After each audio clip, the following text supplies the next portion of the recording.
ब्रह्मा विष्णु गुरुर्देवो महेश्वरः गुरु साक्षात् परं ब्रह्म तस्मै श्री गुरवे नमः. नमस्कारं मास्टर. नमस्कारं मास्टर E.K. नमस्कारं मास्टर M.N. नमस्कारं मास्टर VPS. नमस्कारं मास्टर CVV. नमस्कारं master CVV. Namaskaram, Master CVV, to your lotus feet. Master CVV, Namaskarams to your lotus feet. Vaste. Last class ki continuation. His experiments in drug proving were made before he studied diseases. అంటే ముందు drug provings చేసి తర్వాత ఆ diseases గురించి చదివారు. Diseases చదవడానికి ముందే drug provings అయిపోయినాయి అని చెప్పారు హానిమన్ గారు. In other words, Hahnemann built the materia medica and then took up the plan of examining the patient to see what remedy the sickness looked like. అంటే Hahnemann గారు materia medica అని నిర్మించారు కదా, అంటే అది ఎంత బిల్డ్ చేసింది ఆయనే. తర్వాత ఏం చేశారు, ఆ తర్వాత పేషెంట్ ని ఎగ్జామిన్ చేయటం, పరిశీలించడం అనేది, పరిశీలించి ఏ మందు ఇండికేట్ అవుతుంది, ఏమిటి ఈ అతని యొక్క వ్యాధికి, సిక్నెస్ ఏ వ్యాధికి రిలేటెడ్ గా ఉంది, ఏ వ్యాధికి సిమిలర్, అంటే ఏ వ్యాధికి కాదు, ఏ డ్రగ్ కి సిమిలర్ గా ఉంది అనేది ఆయన అప్పుడు చూశారు. Whereas now, after homeopathy has been established and the materia medica has been established, the examination of the patient precedes in a particular case the examination of the materia medica. అంటే ఇప్పుడు ఏం జరుగుతుంది అంటే హోమియోపతి బాగా establish అయిన తర్వాత ఇప్పుడు ఏమవుతుంది, మెటీరియా మెడికా హోమియోపతి అంతా బాగా ఎస్టాబ్లిష్ అయిన తర్వాత మనం ఏం చేస్తున్నాం, ముందు పేషెంట్ ని పరిశీలన చేస్తున్నాం కదా, కేస్ షీట్ రాస్తున్నాము, అతని సిమ్టమ్స్ అన్ని చూస్తున్నాం, అన్ని మొత్తం చదువుతున్నాము, ఏ సిమ్టమ్స్ అనేది సెపరేట్ చేసుకుంటున్నాము, అంటే ప్రెజెంట్ కంప్లైంట్స్, పాస్ట్ హిస్టరీ, ఇవన్నీ కూడా సెపరేట్ చేసుకుంటున్నాము. ఇలా చేసి ఆ తర్వాత ఏదో ఒక పర్టికులర్ కేసులో అలా చేసి ఆ తర్వాత మెటీరియల్ మెడికాన్ చదువుతున్నాం, అంతే కదా. ముందే ఒక డ్రగ్ అనుకుని కేస్ షీట్ రాసి అలా చేయట్లా. అంతకుముందు హానిమన్ గారు ఏంటి, ముందు డ్రగ్స్ అన్ని ప్రూవింగ్స్ చేసి ఆ తర్వాత పేషెంట్ కి ఏ మందు అవసరం అవుతుందనే చూశారు. అది but for the purpose of study they go hand in hand. అంటే చదవడానికి, అంటే స్టడీ పర్పస్ కి ఏమవుతుంది, ఒకదానికొకటి హెల్ప్ అవుతుంది. Examination of the patient, material medical examination, ఈ రెండు కూడా. Before Hahnemann could examine the material medica, you may say he had to make one, for there was none to examine. There were no provings as yet. We now have the instruments before us to examine. We have the proved remedies. అంటే Hahnemann గారు కనుక materia medica అని కనుక్కోవడానికి ముందు అయితే గనక మనకి examine చేయడానికి అంటూ ఏమీ లేదు, ప్రూవింగ్స్ కూడా అప్పటికి ఇంకా జరగలేదు. కాబట్టి మనకి ఇప్పుడు ఏంటి, ఎగ్జామిన్ చేయటానికి మన ముందు పేషెంట్స్ ఉన్నారు, అప్రూవ్డ్ రెమెడీస్ లో ఏది ఇండికేట్ అవుతుంది అని మనం పరిశీలన చేయొచ్చు, ఎగ్జామిన్ చేయొచ్చు. ఎగ్జామినేషన్ అంటే పరీక్ష చేయొచ్చు అనమాట. ఇవి ఏమిటి, దేనికి పనిచేస్తుంది, ఏమిటి, ఎలా పనిచేస్తుంది. ఆయన ఏం చేశారు, ముందు డ్రగ్స్ అన్ని కనుక్కున్నారు, ఎగ్జామిన్ చేయలేదు ఆయన కదా, ముందు ప్రూవింగ్స్ అన్ని చేశారు, చైనా ఇవన్నీ ప్రూవింగ్స్ చేసుకున్నారు. ఆ తర్వాత ఇప్పుడు ప్రూవింగ్స్ చేసిన వాటిల్లో ఇది దేనికి పనిచేస్తుంది అనేది అప్పుడు పరిశీలన చేస్తున్నారు.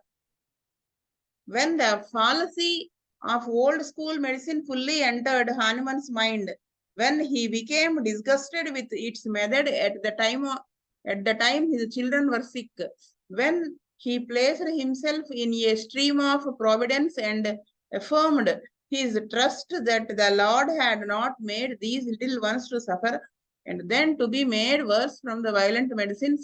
Then his mind was in an attitude of for discovery. ఇక్కడ ఆయన హానిమన్ గారు అలా ఎందుకు కనుక్కోవాల్సి వచ్చింది, ఎలా ఏం చేస్తే ఇలా ఇది బయటకు వచ్చింది హోమియోపతి అనేది ఆయన చాలా బాగా చెప్తారు. అంటే when the policy of old school, అంటే ఈ ఓల్డ్ స్కూల్ అంటే ఏంటి, అలోపతిక్ మెడిసిన్స్ అవన్నీ కూడా ఆయన మైండ్ లోకి ఇది ఒక భ్రాంతి, అంటే దీని వల్ల తగ్గుతుంది అని అనుకోవడం ఒక భ్రాంతి, ఒక భ్రమ అనుకునేటువంటి స్టేట్ కి మైండ్ వచ్చినప్పుడు ఆయనకి ఏమనిపించింది, వెన్ హీ బికేమ్ డిస్గస్టెడ్, అంటే ఈ మందులు వేసి ఈ అలోపతిక్ మెడిసిన్స్ వైద్యం వల్ల ఆయన డిస్గస్టెడ్ అంటే విరక్తి చెందిపోయి విసుగు చెందిపోయి ఉన్నాడు. ఎందుకు అంటే ఎప్పుడు ఆయన అలా విసుగు చెందిపోయాడంటే తన పిల్లలు సిక్ అయిపోయినప్పుడు ఈయన మందులు ఏమి తగ్గదు, విసిగిపోతారు అనమాట. అప్పుడు when he placed himself in the stream of providence, అంటే ఇక్కడ మనకేంటంటే భగవంతుడి నుంచి మనకి ఏదైతే ఒక ప్రొటెక్షన్ అనేది ఉంటుందో, అంటే ప్రకృతి ద్వారా మా భగవంతుడు మనకు ఒక ప్రొటెక్షన్ పెట్టాడు కదా, స్పిరిచువల్ పవర్ అంటారు కదా, ఆధ్యాత్మిక శక్తి, దాని మీద ఆయన డిపెండ్ అయిపోయాడు. ఇంకా పూర్తిగా ఆయన దండం పెట్టి ఎఫర్మ్డ్, అంటే ఇంకా ఏం చేశారు ఆయన, గట్టిగా ఆయన దృఢత్వంతో అనుకున్నాడు. ఏమని, తన నమ్మకాన్ని అంతా భగవంతుడి మీద పెట్టి ఆయన ఏమని నమ్మారు అంటే, ఈ చిన్న పిల్లలని ఇలా సఫర్ చేయడానికి భగవంతుడు ఉంచలేదు, ఖచ్చితంగా ఏదో ఒక దారి ఉంటుంది.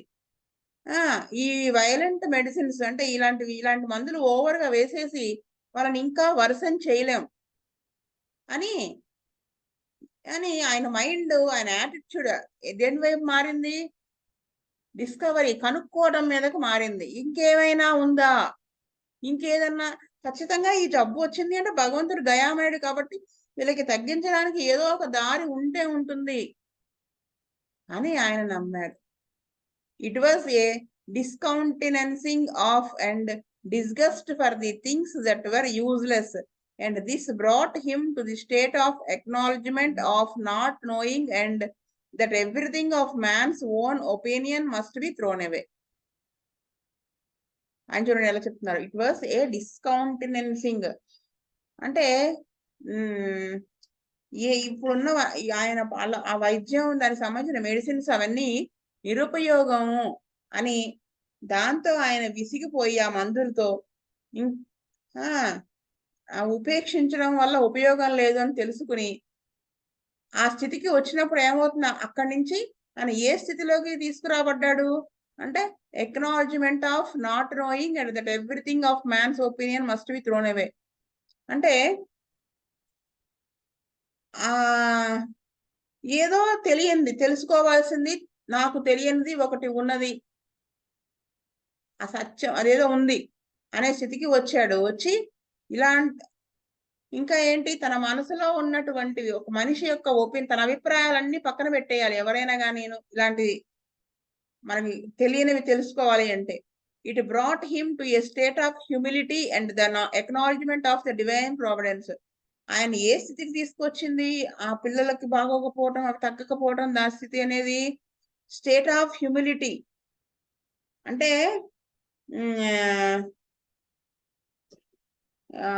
అంటే చాలా వినయంతో, అంటే గర్వం లేకుండా నమ్రతతో భగవంతుడిని పాదాలు ఆశ్రయించాడు ఆయన చెప్పాలంటే.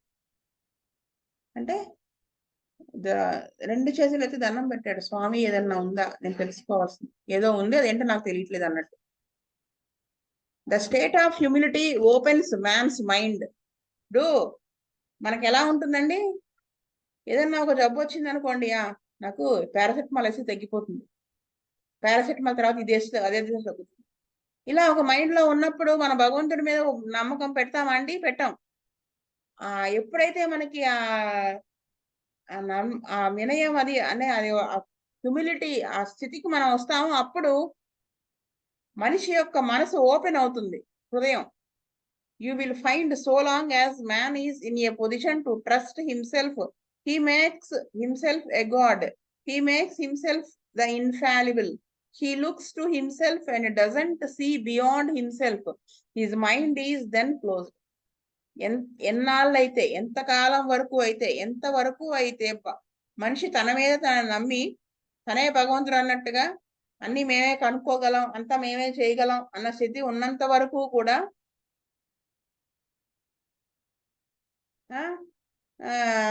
హీ మేక్స్ హిమ్సెల్ఫ్ ద, వాడు ఏమి కనుక్కోలేకపోతాడు, తెలుసుకోలేకపోతారు కొత్త విషయాలు. He makes himself the infallible, అంటే సర్వజ్ఞుడు. అంటే ఇంకా తనే మేము అన్ని క్రియేట్ చేసేగలం అంటాం కదా, భగవంతుడిగా ముందు వెళ్ళిపోతున్నాం మేము, కొత్త సృష్టించగలుగుతున్నాం.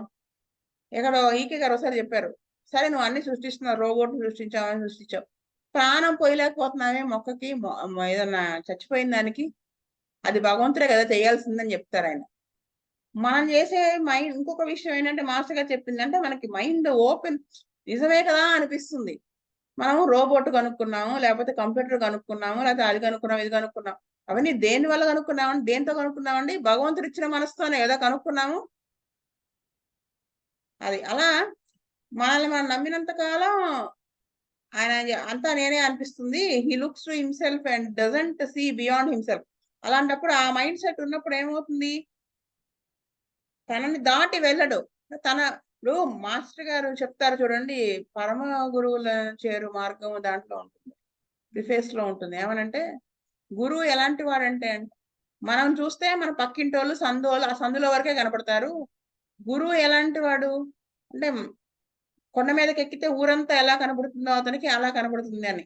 అలాగా మన మైండ్ తో, మన ఐతో, మన దాంతో చేస్తే కొంతవరకే మనకి కనిపిస్తుంది. అదే ఆయన చెప్తున్నారు. అంటే దాన్ని బియాండ్ దట్ ఆయన చూడలేకపోతాడు. మైండ్ అనేది అంతవరకే, అది క్లోజ్ అయిపోయి ఉంటుంది అక్కడతో. When a man finds out that in himself he is a failure, that is the beginning of knowledge in any circumstance. ఆయన ఏం చెప్తున్నారండి, అలాంటప్పుడు ఆ స్థితిలో ఉన్నప్పుడు మనిషి ఏం తెలుస్తుంది, లాస్ట్ కొన్నాళ్ళకి తనే ఒక ఫెయిల్యూర్ అని తెలుస్తుంది. అలా అనుకోవడం తప్పు, అది కరెక్ట్ కాదు అని తెలుస్తుంది. ఆ కరెక్ట్ కాదు అని తన ఫెయిల్యూర్ తెలిసిన రోజున నుంచి ఏమవుతుందండి, ఏ సిచ్యువేషన్ లో నుంచి అయినప్పటికీ, ఏ సిచ్యువేషన్ లో అయినా కానీ ఆ నాలెడ్జ్ అనేది, విజ్ఞానం అనేది మొదలవుతుంది, అక్కడి నుంచి మొదలవుతుంది. The very opposite of this closes the mind and turns man away from knowledge. ఇలా కాకుండా అన్ని నాకే తెలుసు, నేను చేయగలను, నేను మేనేజ్ చేసుకోగలను అని అనిపించినప్పుడు ఏమవుతుంది, అంతవరకే గిరి గీసుకుని ఉన్నట్టు అయిపోతుంది అనమాట. ఆ నాలెడ్జ్కి నుంచి దూరంగా ఉంటాడు, అభిముఖం అంటే ఎదురుముఖంగా ఉంటాడు అనమాట, అధోముఖంగా ఉంటాడు. I have been teaching long enough to observe and I will tell you some things I have observed. ఆయన చెప్తున్నారు, నేను అబ్జర్వ్ చేసి కొన్ని చెప్తానని చెప్తున్నారు. I have observed quite a number of young people turn away from homeopathy after once confessing it and professing to practice it, and after seeming able in a certain degree to practice it. ఆయన చాలా మంది young people హోమియోపతిని practice చేస్తున్న డిగ్రీతో practice చేసి వాళ్ళు once confessing it అంటే homeopathy నుంచి away అయిపోతారు, ఒక్కదారి పట్టేస్తూ ఉంటారు ఆ ప్రాక్టీస్ లో. I often wondered why it was that after they had made public profession of it, they turned away from it, and I found in every instance that it was due to the lack of. అంటే మనం కొన్నాళ్ళు practice చేశాక ఇది correct గా లేదు, ఈ cure రావట్లేదనో ఏదో అనిపిస్తుంది. ఇదంతా ఎందుకు అనిపిస్తుంది, ఆ శ్రద్ధ లేకపోవడం వల్ల. హ్యూమిలిటీ అంటే మనకి ఇప్పుడు మాస్టర్ గారు, బుజ్జి గారు నాకు చెప్పారండి ఒక పాయింట్ ఏంటంటే, మనకు ఆ డ్రగ్స్ ఎలా తెలుస్తాయండి, ఒకసారి మిస్ అయిపోతాం కదా. మనకి ఎలాగా అంటే, నువ్వు 100% చదివిన తర్వాత నువ్వు ఆ పేషెంట్ని చక్కగా ఎగ్జామిన్ చేసుకో, ఆ మనిషిలో ఉన్నటువంటి ఆ భగవంతుడికి దండం పెడితే అంటే ఆ డ్రగ్ అనేది అధిదేవత అని చెప్పారు. ఆ డ్రగ్ కి సంబంధించిన అధిదేవత వచ్చి మన ముందు అలా చేతులు కట్టుకుని నుంచుని మనకు తెలియజేస్తుంది అని చెప్పారు. ఇది ఇక్కడ రిలేటెడో కాదో నాకు తెలియదు, కానీ నాకు గుర్తొచ్చింది. అంటే ఆ సైన్స్ ఎడలా మనకు ఆ శ్రద్ధ ఉండాలి, ఆ నమ్మకం ఉండాలి. బుజ్జిగారు చెప్తారు ఏమనంటే, పిల్లవాడు తల్లి ఒళ్ళో నిద్రపోతూ ఉంటాడట. గురకబెట్టి నిద్రపోతాడు. గురకబెట్టి అంటే డీప్ స్లీప్ లోకి వెళ్ళిపోతాడు. ఎందుకు? పడిపోతే పట్టుకోవడానికి వాళ్ళ అమ్మ ఉందనే నమ్మకం. వాళ్ళ అమ్మ మీద నమ్మకం వాడికి. అలాగే you have to believe homeopathy అని చెప్తారు. మందుని నమ్మాలి. అలా అది ఉండాలని చెప్తున్నారు. అదే ఆయన ఇక్కడ చెబుతున్నారు. The great mistake comes from turning once attention into self and relying upon self with an attention that closes the mind and deprives one of knowledge and prevents clear perception. పెద్ద తప్పు ఏంటి అంటే, మన అటెన్షన్ అంటే మన మీద, అంటే in the sense మనం వేయగలం, లేకపోతే మనం ఇలా చేయగలం, మన మీద మనకి నమ్మకం, దాని వలన ఏమవుతుంది, మన మీద మనకి ఎక్కువ శ్రద్ధ ఉండేటప్పటికి అది మన డిప్రైవ్స్ నాలెడ్జ్, అంటే ఆ నాలెడ్జ్ అందకుండా చేస్తుంది మన మైండే, మన ఈగో. అదే కదా బుజ్జిగారు వాళ్ళు ఎంత ప్రాక్టీస్ చేసినా వాళ్ళు ఏ రోజున కూడా ఇప్పటికీ నిగర్వంగా ఎందుకు ఉండగలిగారు? అది మన అక్కడ తేడా. అదే ఆయన చెబుతున్నారు ఇక్కడ. అదేం చేస్తుందంటే మనం భగవంతుడికి సమర్పణగా లేకుండా నేను వేసేయగలను, ఇలాంటివి ఎన్ని కేసులు చూశాను అంటే ఫెయిల్ అవుతాం. అక్కడ ఖచ్చితంగా ఫెయిల్ అవుతాం ఏదో ఒక చోట. అదే ఒక కేసు ఫెయిల్ అయ్యాక కానీ మనకు తెలియలేదు అంటే మన వల్ల ఒక ప్రాణం డిస్టర్బ్ అయినట్టు కదా. మనకి అప్పుడు మనకంతా తెలుసు అనుకున్నప్పుడు, లేకపోతే మనకు ఆ లెక్సెస్ అనే ఒక బ్రెయిన్ లో ఉన్నప్పుడు కరెక్ట్ గా పర్సెప్షన్ చేయలేం కదా, గ్రహించలేం, క్లారిటీ ఉండదు మనకు. Man takes himself out of the stream of providence when he becomes dissatisfied with himself and things now that I have done so many things I have nothing more to study. అంటే మనిషి భగవంతుడి వైపు, అంటే ఎవరైతే providence అంటే అక్కడ ఏంటి, భగవంతుడు మనకి ఏర్పాటు చేసినటువంటి ఒక ప్రొటెక్షన్ ప్రకృతిలో, మనము డిస్సాటిస్ఫై అయ్యి అంటే భగవంతుడి వైపు మళ్ళకుండా నేను చాలా మెడిసిన్స్ వేశాను, చాలా స్టడీ చేసేసాను, ఇంకా నేను స్టడీ చేయాల్సింది ఏమీ లేదు. ఈకే గారు ఏం చెప్పారో తెలుసా, ఎక్కడో ప్రవచనంలో ఒక చోట చెప్పారు, నేను ఇంతవరకు హోమియోపతిలో నేర్చుకున్నది 0.02 or 1 చెప్పారు %. అంటే మనం అసలు లెక్క పెట్టుకోవడానికి కూడా ఛాన్స్ ఉండదు. ఆయనంతటా ఆయన అన్ని చదివేసిన ఆయన. అలా ఉన్న వాళ్ళు ఎలా ఉంటారో కూడా చదువుతున్నారు చూడండి, ఆయన చెప్తారు నెక్స్ట్. నౌ దట్ అది అలా నాకు అన్ని తెలుసు, నీకు చదవడానికి ఇంకేం లేదు అనుకున్నవాడు ఖచ్చితంగా ఫెయిల్ అయిపోతాడని చెప్తున్నారు. This is wrong attitude. For anything like self-conceit will blind a man's eyes, will make him unable to use the means of cure and will prevent his becoming acquainted with the material. చూసారా, ఎప్పుడైనా కానీ నాకు అంత తెలుసు, ఇంకా నేను చదవాల్సింది ఏం లేదు, నాకు చదవడానికి కుదరట్లేదండి, నేను చాలా బిజీ, అసలు నాకు టైమే ఉండటం లేదండి. ఇవన్నీ దేనికి సంబంధించినవండి? సెల్ఫ్ కన్సీట్ అంటే అహంకారం, ఇగో. ఎవడన్నా వచ్చి నాకు బాగా తగ్గించాడు పలానా డాక్టర్ అంటే వాడి బొందలే, ఇంతకంటే ఎక్కువ చేశాను నేను, ఇలాంటివి అనమాట. ఇలాంటి యాటిట్యూడ్ చాలా తప్పు. దానివల్ల ఏమవుతుంది, మన కళ్ళు మూసుకుపోతాయి. కళ్ళు మూసుకుపోవడం అంటే ఏంటి, మనం కొత్తది తెలుసుకోవడానికి మన అడ్డం పెట్టేసుకుంటున్నాం అని అర్థం. ఇప్పుడు సూర్యరశ్మి ఇంట్లోకి రావటం లేదు అంటే సూర్యుడు తప్పేం లేదు కదా, ఆ మెటీరియల్ అలాగే ఉంటుంది సూర్యుడిలాగా. మన కళ్ళు మూసేసుకుని సూర్యుడు కనిపించట్లేదనో కిటికీలు మూసేసుకుంటే ఏం చేస్తాడు ఆయన? అలాగే మన మనసు యొక్క తలుపుని తెరవకుండా మూసేసుకున్నాం అనుకోండి ఇలాంటి అహంకారంతో, మనకి కొత్తవి అన్ని మనకు వచ్చు అనేసుకునే వాడికి కొత్తది ఇంకోటి ఉంటుంది అనేది యాక్సెప్ట్ చేయడు కదా, అది వాళ్ళకి తెలియదు. Will make him unable to use the means of cure. అలాంటి వాడు క్యూర్ అనేది నిజమైన అర్థాన్ని ఉపయోగించుకోలేకపోతాడు. దానివల్ల ఏమవుతుంది, మెటీరియల్ మెడికాకి ఎక్వైంటెడ్ పరిచయం అంటే దాన్ని బాగా స్టడీ చేయలేకపోతాడు, బ్లాక్ ఉండిపోతుంది, ఆ బ్లాక్ కొట్టేస్తుంది. The homeopathic physician as much as the clergymen ought to keep himself in a state of purity, a state of humility, a state of innocence. క్లెర్జీమెన్ అంటే స్పిరిచువల్ ఇది ఉంటుంది, గురువు. లైక్ మన మాస్టర్ గారే తీసుకుందాం, ఇంక వేరే వాళ్ళు ఎవరినైనా బాగా తెలిసిన వాళ్ళు కాబట్టి. హోమియోపతిక్ ఫిజిషియన్ ఎలా ఉండాలి, మన మాస్టర్ గారిలా ఉండాలని చెప్తున్నారు. ఎందుకని, ఒక మత గురువు లాగా. క్లెర్జీమెన్ అంటే అంతే, ఒక ఆధ్యాత్మిక పర్సన్ లాగా. తన మనసుని ఎలా ఉంచుకోవాలి, తను ఎలా ఉంచుకోవాలి, ఏ స్టేట్ ఆఫ్ ప్యూరిటీ అంటే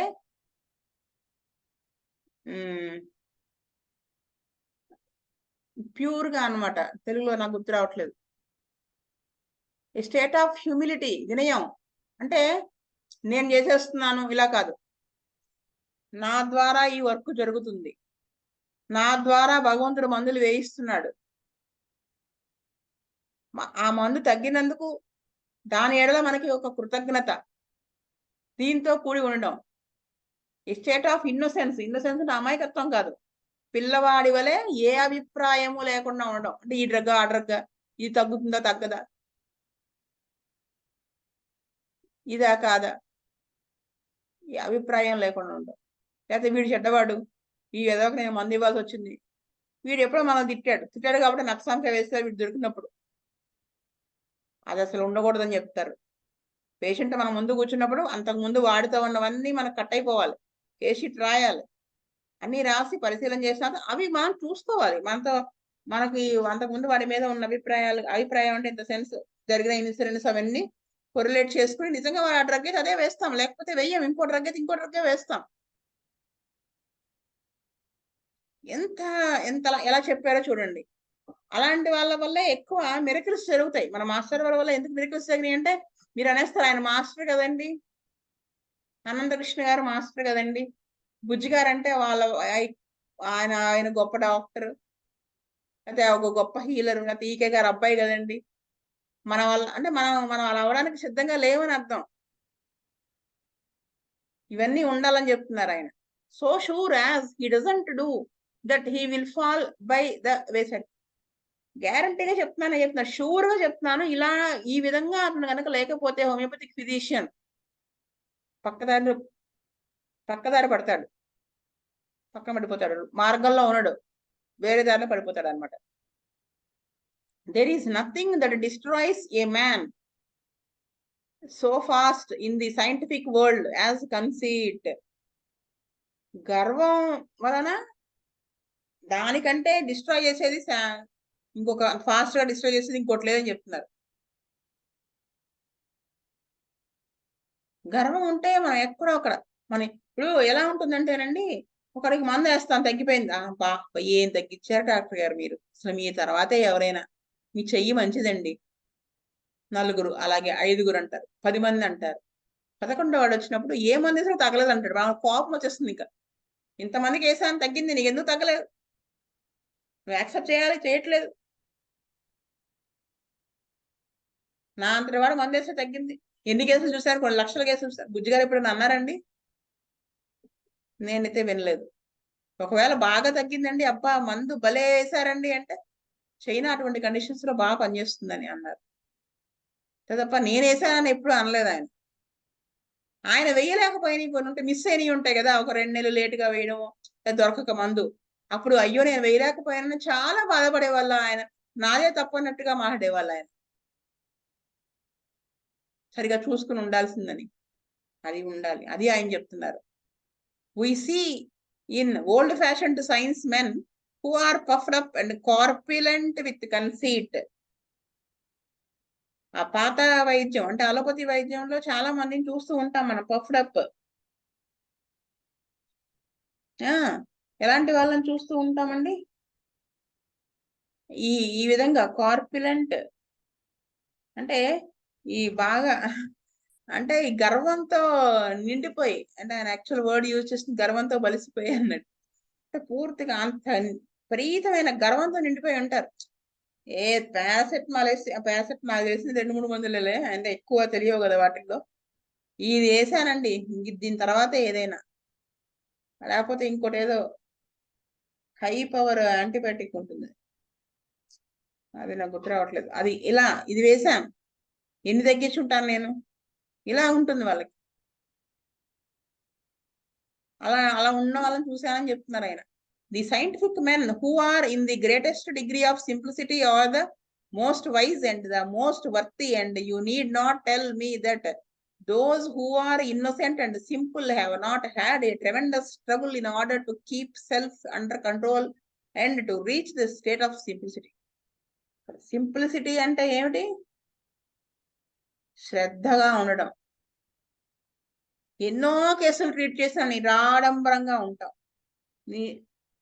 ఎంత మంది వచ్చి తిట్టినా, మొహం మీద తిట్టినా, లేకపోతే వాడు ఎలాంటి వాడైనప్పటికీ కూడా ఈయన మనసులో కపటం లేకుండా ఉంటాం. ఇంకా చెప్పాలంటే మామూలు మనిషిలా, అంటే కొన్ని మిరకిల్స్ చేసినప్పటికీ కూడా ఒక మామూలు మనిషిలాగా ఉండడం.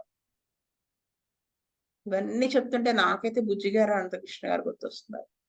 నేను ఈకే గారిని చూడలేదు కాబట్టి, బుజ్జిగారు చెప్పిన మాటల్లో ఈకే గారు కూడా అలాగే ఉంటారు. అలా అంటే ఇక్కడ ఏం చదువుతున్నారంటే సింప్లిసిటీకి మీనింగ్ చెప్పాను. ఇప్పుడు ఆయన ఏం చదువుతున్నారంటే scientific men who are the greatest degree, అంటే డాక్టర్స్ కానీ ఏదన్నా ఒక శాస్త్రంలో చాలా గొప్ప వాళ్ళు ఎలా ఉంటారండి? సింపుల్ గా ఉంటారు. సింప్లిసిటీగా ఉండేటువంటి వాళ్ళు ఇలా ఇప్పుడు చెప్పిన శ్రద్ధతో నిరాడంబరంగా, నిష్కాపట్యంగా, సామాన్యంగా ఉండేటువంటి వాళ్ళు చాలా తెలివిగా ఉంటారు. మోస్ట్ వర్తీ అంటే వర్త్ఫుల్ కదా, వాళ్ళలో చాలా క్యాలిబర్ ఉంటుంది, అంటే కెపాసిటీ ఉంటుంది, పనిచేసేటువంటి కెపాసిటీ, ఫిజికల్ గా కాదు, మందులు కానీ ఏ శాస్త్రమైనా దాంట్లో నిపుణత ఉంటుంది. ఎవడై అలా ఈ విధంగా వాళ్ళు మిగతా వాళ్ళలాగా, అంటే చూడటానికి ఇన్నోసెంట్ గా కనిపించినప్పటికీ కూడా సింపుల్ గా ఉన్నటువంటి వాళ్ళు వాళ్ళని వాళ్ళు కంట్రోల్ చేసుకోవడం, ఇంద్రియ నిగ్రహం కంట్రోల్ చేసుకోవటం అంత స్ట్రగుల్ అవ్వక్కర్లేదు. ఆ సింప్లిసిటీని వాళ్ళు ఈజీగా రీచ్ అయిపోతారు. Extensive knowledge makes a man simple, makes him gentle. అంటే జ్ఞానం పెరిగే కొద్దీ మనిషి ఎలా అవ్వాలండి? సింపుల్ గా అయిపోతాడు, జెంటిల్ గా అవుతాడు. అది అని చెప్తున్నారు.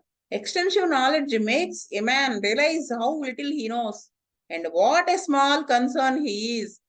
నాలెడ్జ్ విపరీతంగా పెరిగే కొద్దీ మనిషి ఏమై రియలైజ్ అవుతాడు? తనకి ఎంత తక్కువ తెలుసో తెలుసుకుంటాడు. తను ఎంత అనుమాత్రమైనటువంటి వాడని తెలుసుకుంటాడు. అది ఆయన చెప్తున్నారు. మాస్టర్ అన్నమాట అదే కదా, నేను ఇంతవరకు నేర్చుకున్న దాంట్లో హోమియోపతి నాకు వచ్చిందని ఎంత అంటే ఉన్న దాంట్లో కంటే నాకు 0.02% వచ్చిందని చెప్పారు ఆయన. అదే కనిపిస్తుంది. A little knowledge makes a pool of man and makes him think he knows it all. కొంచెం నాలెడ్జ్ వచ్చేస్తే మనిషిని ఒక ఫూల్ చేస్తుంది, అన్ని తెలిసినట్టుగా ఉంటుంది. The more he forgets of what he has known, the bigger man he feels he is. అంటే మనకి ఎంత తెలుసు అనేది మనం అంత తక్కువ తెలిసి ఉండాలి, ఎంత తెలీదో మనకు తెలిసి ఉండాలి. The smaller he feels he is, the more he knows, you may at rest assured. మనకి ఎంత తక్కువ తెలుసో తెలిసి ఉన్నటువంటి వాడు చాలా కరెక్ట్ గా వర్క్ చేస్తాడని చెప్తున్నారు. In order to do this, he must study and keep himself in a state of gravity and in a state of innocence. అంటే ఈ విధంగా చేయాలంటే ఉండాలంటే ఎలా ఉండాలి? అతను గంభీరత ఉండాలి. అంటే ఎంత తెలిసినా కానీ నాకు తెలిసిన డబ్బాలు కొట్టుకునే వాళ్ళ కాదు. మన మాస్టర్ గారు ఉంటారు చూడండి, కొన్ని లక్షల కేసులు క్లియర్ చేసినా ఏమీ తెలియనట్టుగా ఉంటారు. అంటే నేనైనా ఎన్ని చేశారు అన్నట్టుగా. ఏ స్టేట్ ఆఫ్ ఇన్నోసెన్స్. ఇంతవరకు చెప్పాను. స్వస్తి ప్రజాభ్య పరిపాలయంత న్యాయేన మార్గేణ మహీమహీస్ గోబ్రాహ్మణేభ్య స్వమస్తు నిత్యం. లోకా సమస్తా సుఖినో భవంతు.